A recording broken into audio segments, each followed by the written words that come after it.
Hi friends, आज के video में हम लोग बात करने वाले हैं 12th क्लास से related most important topic physics के ऊपर बात करेंगे। और ये जो ऑब्जेक्टिव रहेंगे 2024 के एग्ज़ाम में आने की संभावना थोड़ा ज़्यादा बढ़ जाता है, तो इसके ऊपर हम लोग बात करने वाले हैं। आपका फर्स्ट ऑब्जेक्टिव क्या है, माइक्रोस्कोप के ऊपर देख लीजिए। आपका फर्स्ट ऑब्जेक्टिव है सरल सूक्ष्मदर्शी की आवर्धन क्षमता क्या होता है, जिसको मैग्नीफिकेशन पावर बोलते हैं। तो ये आपका सरल सूक्ष्मदर्शी है, मैग्नीफिकेशन पावर पूछ रहा है, तो सरल सूक्ष्मदर्शी की आवर्धन क्षमता का मतलब magnification power M, capital M से डिनोट करते हैं, और एम इजकल टू 1 + t/, में एफ होता है। इसको आप याद कीजिएगा। संपर्क में रखे दो लेंस की पावर पूछ रहा है। यदि दो लेंस है, मान लीजिए कि फर्स्ट लेंस का पावर जो है P1 है और सेकेंड का पावर P2 है, और दोनों को संपर्क में रखेंगे तो इक्विवेलेंट पावर जो होगा, दोनों को समेशन के क्या होता है, दोनों को ऐड कर देना है। P1 और P2 दोनों को ऐड कर देना है। इसके बाद ये आपका यहाँ का समेशन मिलेगा। अब देखिए, कांच के लिए क्रांतिक कोण का क्रिटिकल एंगल ऑफ, ठीक है, ग्लास। तो कांच के लिए क्रांतिक कोण जो होता है, क्रिटिकल एंगल का जो वैल्यू होता है, ये 42 डिग्री होता है। इसको भी याद रखना है, बहुत इंपॉर्टेंट सवाल। अब देखिए 1/4 पर आप साइलेंट नोट का मान कितना होता है, तो आप लोग जानते हैं कूलाम के नियम से, ये जानते हैं दो चार्ज Q1 है और यहाँ से Q2 रहता था, और इन दोनों बीच की दूरी कितना R है, तो दोनों आवेश के बीच लगने वाला जो होता है electrostatic force K × Q1 × Q2 upon में कितना होता था, R²। और यही जो K का वैल्यू है कितना है, यही जो K का वैल्यू है 1/4 पाई आप साइलेंट नोट, और इसका जो वैल्यू होता है 9 × 10⁹ न्यूटन मीटर स्क्वायर प्रति कूलम स्क्वायर। तो आप यहाँ से ये भी वैल्यू याद कर सकते हैं। अगेन देखिए, अगेन आपका क्या है, अगेन पूछ रहा है पानी के लिए वैद्युत स्थिरांक का मान क्या होता है।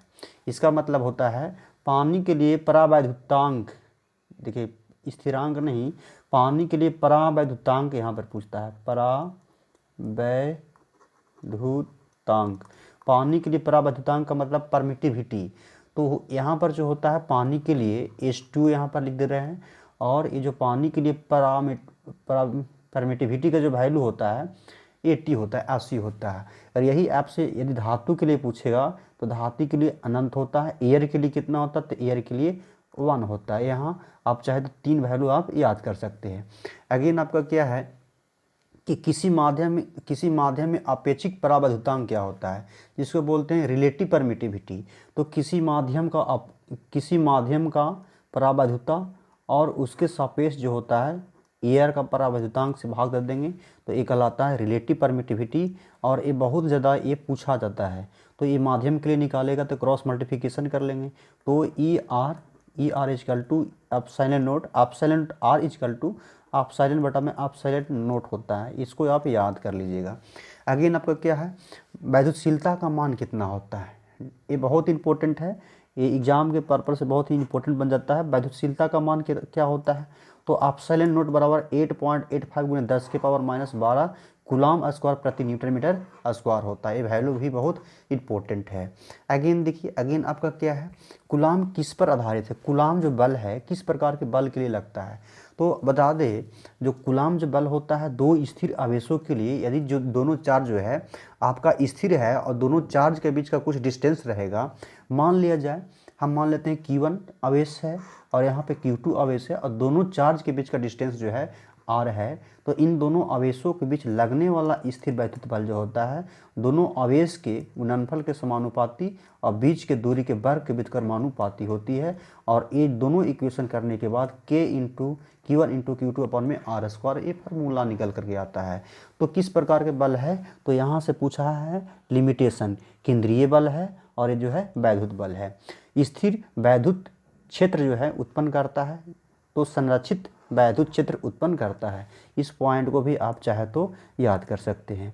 अगेन आपका पॉइंट क्या है, स्थिर वैद्युत बल, स्थिर वैद्युत बल का यानी इलेक्ट्रोस्टैटिक्स फोर्स का जो वैल्यू है आपसे पूछेगा, तो F इजकल टू अभी जो लिखा है यही वैल्यू हो जाएगा, ये आपका आंसर रहा।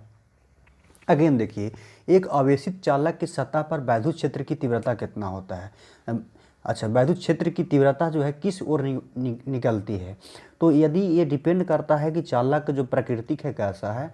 यदि धनात्मक है तो उस बॉडी के लंबवत निकलेगा ही निकलेगा, तो लेकिन किस ओर कैसा आलता हुआ प्रतीत होगा कि वहाँ जाते हुए प्रतीत होती है, इसको थोड़ा सा देखिएगा, इस पॉइंट पर विचार कीजिएगा। जैसे कि मान लिया जाए कि ये आपका जो है धनात्मक बॉडी है और यहाँ पर ये जो है ऋणात्मक बॉडी है, तो धनात्मक बॉडी से जो फ्लक्स है, धनात्मक बॉडी जो फ्लक्स है ऐसे निकलेगी, ठीक है। धनात्मक बॉडी से जो है फ्लक्स ऐसे लंबवत बॉडी की सतह के ये जो है लंबवत ऐसे निकलती है, ऐसे जो है फ्लक्स यहाँ से बॉडी की सतह के लंबवत निकलता है। लेकिन यही ऋणात्मक बॉडी है तो लंबवत, ठीक है, अनंत से आती हुई प्रतीत ऐसे जो है ऐसे अनंत से आती हुई प्रतीत होती है, ठीक है। इसको चाहे तो ऐसे देख सकते हैं, ये बॉडी अनंत से आती हुई यहाँ से प्रतीत हो रही है। तो ये धनात्मक ऋणात्मक का ये है कंसेप्ट। तो ये सतह के लंबवत आ रहा है तो प्लस रहेगा, तो बॉडी से सतह यहाँ बॉडी के सतह के लंबवत निकलेगा, लेकिन माइनस यदि रहेगा बॉडी तो अनंत से बॉडी में आता हुआ प्रतीत होता है। तो ये भी आपका कंसेप्ट बहुत ही इंपॉर्टेंट है। अगेन आप देख सकते हैं, अगेन क्या है, यदि किसी खोखले गोले को धनावेशित कर दिया जाता है तो उसका भीतर विभव का मान कितना होता है। इसका मतलब क्या है, यदि किसी खोखले गोले यदि चालक रहेगा बाबू, देखिए यहाँ पर आप ऐसे देख सकते हैं, मान लिया जाए कि एक कोई चालक है और इसको हम आवेशित कर रहे हैं, यानी चार्ज कर रहे हैं, इसको चार्ज कर रहे हैं। तो इसके मतलब क्या है, यदि कोई गोलीय चालक है, इसको चार्ज करेंगे तो चार्ज जो है एक समान रूप से डिस्ट्रीब्यूट हो जाता है। इसके सतह पर जो है, सतह पर चारों तरफ जो है चार्ज जो है ये डिस्ट्रीब्यूट हो जाता है। तो डिस्ट्रीब्यूट होने के मतलब है चारों तरफ ये बट जाता है। लेकिन इसकी सतह के अंदर, खोखले गोले सतह के अंदर जो चार्ज जो है ना, ये Q का मान शून्य होता है, चार्ज नहीं होता है, इसके केवल पृष्ठ पर ही होता है चारों तरफ। तो इसीलिए उसके भीतर पूछ रहा है, तो विभव का मान तो चार्ज है ये नहीं है तो विभव डेवलप होगा नहीं, तो इसीलिए विभव का मान क्या हो जाएगी, शून्य हो जाएगा। अब वैद्युत क्षेत्र की तीव्रता भी यदि वैद्युत क्षेत्र की तीव्रता पूछे तो यहाँ पर इसका वैल्यू 0 हो जाएगा। और गोले के सतह पर पूछ रहा है, उसके भीतर 0 हो जाएगा।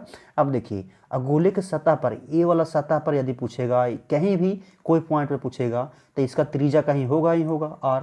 तो इसीलिए वैद्युत विभव का वैल्यू Q/r होता है, KQ/r होता है इसके सतह पर। लेकिन अंदर पूछेगा तो अंदर चार्ज नहीं है, इसीलिए वैद्युत विभव का वैल्यू 0 हो जाएगा।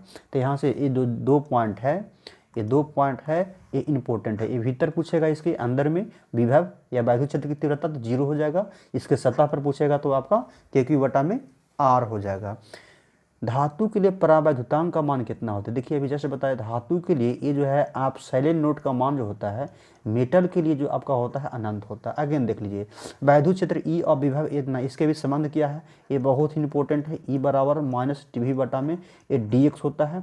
यदि इसका यूनिट पर विचार करें तो आपका जो यूनिट होगा वोल्ट प्रति मीटर, क्या है वैद्युत क्षेत्र का अनदर यूनिट जो है वोल्ट प्रति मीटर, और एक होता है न्यूटन प्रति कूलाम भी होता है।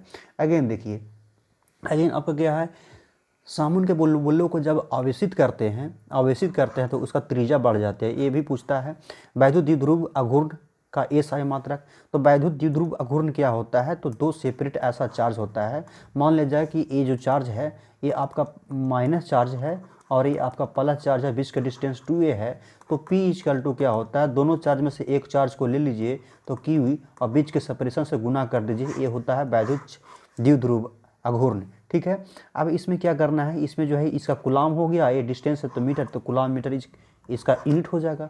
अब आप साइलेंट नोट के बीमा याद रखिएगा, ठीक है। 1342 हम 2 गो आगे माइनस और 2 गो आगे प्लस, ये आप ऐसे लिख सकते हैं। अगेन क्या है, के की बीमा क्या होती है, तो के की बीमा क्या होता है, हम लोग F क्या जानते हैं, F K into Q1 into Q2 upon R² होता है ना।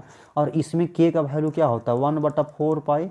आप साइलेंट नोट, अब के का मान देखिए तो नीचे में है तो इसका जस्ट उल्टा हो जाएगा। जो आप साइलेंट नोट है ना, इसका जस्ट उल्टा के का बीमा होता है। तो M और L और T के पावर -4 और A के पावर -2 इज करेक्ट आंसर।